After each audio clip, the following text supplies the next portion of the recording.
শেহতীয়াকৈ ধেমাজি জিলাৰ চিমেণ্ট আৰু ডিকাৰী নৈয়ে সংসাৰী ৰূপ ধাৰণ কৰি জনজীৱনৰ লগতে পশুধনৰ বিস্তৃত ক্ষতিসাধন কৰাৰ সময়তে বৰ্তমানেও অব্যাহত আছে চিমেণ্ট নৈৰ ধ্বংসলীলা। এই দৃশ্য চিলাপথাৰৰ চিমেণ্ট নৈৰ। গৰাখহনীয়াৰ কবলত পৰিছে বোকাজান ডেম, বালিখুটিকে আদি কৰি নামনিৰ বিস্তীৰ্ণ অঞ্চলৰ হাজাৰ হাজাৰ হেক্টৰ ভূমি।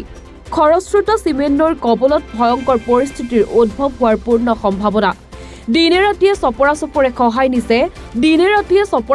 খহাই নিছে সাধাৰণ দুখীয়া ৰাইজৰ কৃষিভূমি। বন পৰিস্থিতিৰ বুজ ল'বলৈ আহে MSCৰ দুগৰাকী জনপ্ৰতিনিধি। অসম চৰকাৰৰ লগতে মিচিং স্বায়ত্তশাসিত পৰিষদৰ সৈতে জৰুৰীকালীন আলোচনাৰ জৰিয়তে অতি শীঘ্ৰেই প্ৰতিৰোধৰ আশ্বাস প্ৰদান কৰে বন্যাত্মক।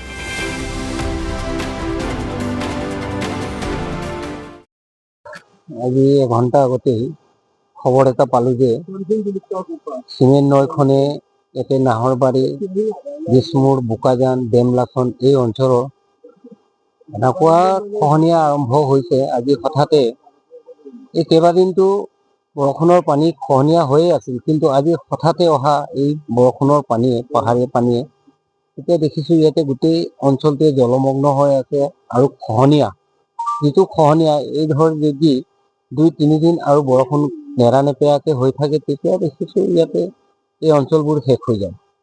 গতিকে ইয়াতে আমি প্ৰতাপ কায়ে আৰু মই আৰু আমাৰ জাতীয় সংগঠনৰ নেতৃসকলে আমি চাবলৈ আহিছোঁ। ইয়াত দেখিছোঁ সঁচাকৈ দুখৰ কথা। এই নৈৰ মাজতে খেতি আছিল, খেতিৰ এতিয়া চিনচাপ নাই, এতিয়া মাত্ৰ বালি আৰু বোকা এইখিনি হৈ আছে। গতিকে আমি ভাবোঁ যে অসম চৰকাৰে শীঘ্ৰে জলসম্পদ বিভাগৰ পৰা ইয়াতে আহি দৃষ্টিগোচৰ কৰি যি ব্যৱস্থা ল'ব লাগে এইখিনি যদি লয়, তেতিয়াহ'লে এই অঞ্চলটো বাচিব। অন্যথাই যদি ব্যৱস্থা নলয়, তেতিয়াহ'লে ইয়াত 20খনো গাঁও জলমগ্ন হৈ খহনীয়াৰ পৰা একদম ঘৰ উচন হৈ যাব। ইয়াতে দেখিছোঁ আৰু কেইবাদিন পিছতে এই অঞ্চলত মানুহে থাকিব নোৱাৰিব। গতিকে মই অসম চৰকাৰৰ জলসম্পদ বিভাগৰ মাননীয় মন্ত্ৰীসকল আমি এই অঞ্চলৰ পৰা অনুৰোধ জনাইছোঁ যে শীঘ্ৰে এই ব্যৱস্থা গ্ৰহণ কৰিব লাগে, অন্যথাই এই অঞ্চল শেষ হৈ যায়।